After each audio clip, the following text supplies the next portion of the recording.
Би их асуух эхэлчихв. За. Эхний асуулт. Фэнүүдийн зүгээс хийж байсан хамгийн сонирхолтой үйлдэл юу байсан бэ гинэ? Фэнүүдийн зүгээс сонирхолтой үйлдэл. Яг оо би нэг зайсан хилийн гадаа нэг машинаа тавиад яг бууж исэн. Тэгээд тухайд яг нэг хүн намайг хараад таньдаг байхгүй. Тэгээд араас яг би таньснаа мэдсэн. Тэгээ орчоод гараад ирсэн чи яг миний хажуугаар талын машины юу урдлын шилэн дээр цэцэг тавьчихсан. Миний машин гэж бодоод тавьсан юм шиг байлээ. Тэр л айгаа хөвгчлээ энэ. Цэцэг тавьчихсан. Тий. Миний хажуугийн машин. Миний машины андуурч царай. Ийм одоо баглаатай цэцэг үү? Багт хин хамгийн сайн эмтэй вэ? Харин дэлхийн хэмжээнд эмээр хинтээ өрсөлдөж чадна гэж боддог байна. Эмээр гэвэл аюушха бензин юм. Тий. Дэлхийн хэмжээнд тэгэл хинтээ ч дутагдахааргүй л гэж бодчих шүү дээ.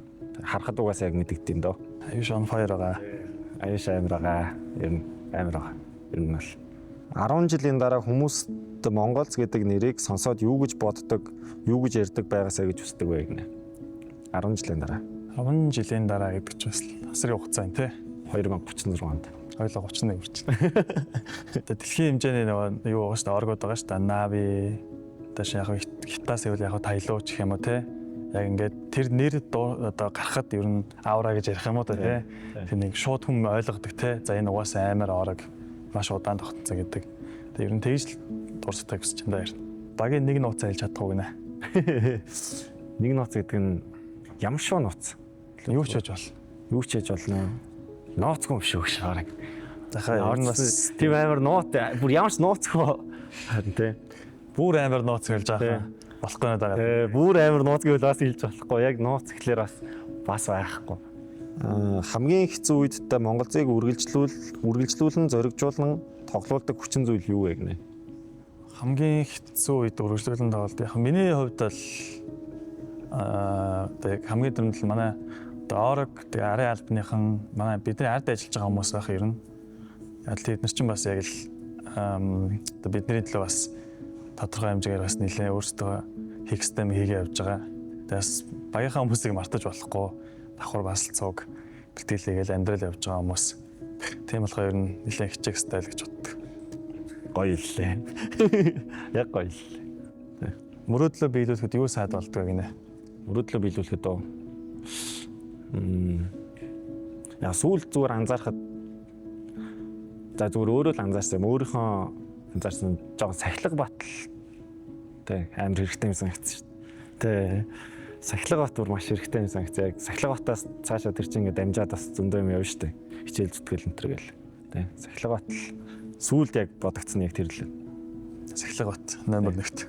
Номер 1-т одоохондоо л. E-спортод тасралтгүй асар их төвлөрөл шаарддаг бие махбод болон сэтгэл зүйн эрүүл мэндэ хэрхэн хамгаалдаг вэ гэнэ? За бие махбод талаас бол ер нь дасгал хөдөлгөөн зөв хооллолт байх ер нь хүмүүс ч ер нь сүүлд анзаарсан байх бид нар ер нь айгүй хоолтон дээрээс анхаарад ер нь тэр тал дээр нэлээд анхаарад ер нь явж байгаа. Сэтгэл санааг бол тэгээ ер нь яг одоо өөрсдөө л даван туулдаг байх та миний бодлоор л бас яг одоо хүний яг тэр дотор мэдрэгж байгаа бодогдож байгаа юм бол хичнээн яг ингээд сэтгэл зүйч байгаад ингээд гаргуулад ингээд юм хийсэн ч гэсэн бас тухайн хүнээс л ер нь хамаарах байх гэж бодож байна. Олонний танил болсноос хойш таны өдөр тутмын амьдралд ямар өөрчлөлт мэдрэгдсэн бэ? Тэгэл хүний нүдэнд баг уртхийг хичээд болсон юм уу? Нэг амар гадуур нэг гарах байлцсан. Тийм. Хүмүүс яг ингээд одоохондоо юм гэж боддог. Гэтэ ер нь хүмүүс ингээд нэг амар хараад тахлаар бас жоохон тухгүй юм лээ. Тэгэл ингээд амар ер нь хараал байгаа шүү дээ. Гадуур явахлаар тэгээд нүд жоохон одоохондоо яг тухгүй. Сүулдэ тасч магадгүй л. Тийм. Заримдаа зураг дараалах гэрэнгүүт нь бас үгүйгээ хэлээ яваа шүү дээ. Тэр чинь их зантайтай биш шүү. Жоо яалтчгүй л хэцүү юм лээ ер нь. Би бас хараад бас анх тэгэл боддог лээс. Яг өөрөө мэдрээ үзсэн чинь бас яалтчгүй жоохон хэцүү юм лээ. Ячаад үдчих би ихэнх нь ер нь бүгд бараг интровертлохоор тийм. Яг нэг хэцүү. Олон хүнтэй нэг харьцдаг болохоор бас. Фэнүүдээс авсан хамгийн үнэтэй бэлэг юу байсан бэ гинэ? Одоо скин юм уу да. Контр дотор нэг клок, гамма давтал, PS3-тай. Тийм үү. Тэ нэг хятад нэг таньдаг гарах юм өгчсэн. Тэр ер нь $300 үнэтэй клок байсан. Тэр л ер нь хамгийн үнэтэй юм байна да. Дэлхийн топ тоглогчдоос 3-ыг нэрлэнэ үү? Тэд яагаад онцлог вэ? Тэднээс юу сурмаар байдаг вэ? За юу байгаа? Нэгт 2 донк, за 3-т аюу шиг гэлж та. За яагаад онцлог нь юу сурмаар байдаг? Ер нь за хамгийн ойрхон гээд аюу шиг хэлэхэд аюу ер нь бол бүх талаар амар ер нь нэг тийм үлгэрч болсон хүн байдаг шүү дээ. Ер нь тэгж санагцсан. Би бас багт орж одоо нэг 4-5 сар болж байгаа. Тэгэл ер нь харахад амар үлгэрч хэлвэл зааш ер нь сахилга бат энэтрэ гээл амар анзаарчихсан. Зөвлөлт ер нь баг Айшаас баг инспайр аваад тэгээд ингээд хажуу тим үнтэй хамт тоглож байгаа гэдгээс жоох ингээд мотивац аваад явж байгаа. Тэгэхээр нөгөө ер нь жаахав тэгэл угаасаа хүмүүс хардаг баг. Уус топ тоглогчид бүх юмараа л ер нь гоцгоод болцсон. Дэлхийд ингээд явж байгаа хоёр тоглогчлаа. Ялч. Тэгээ ялч. Тийм.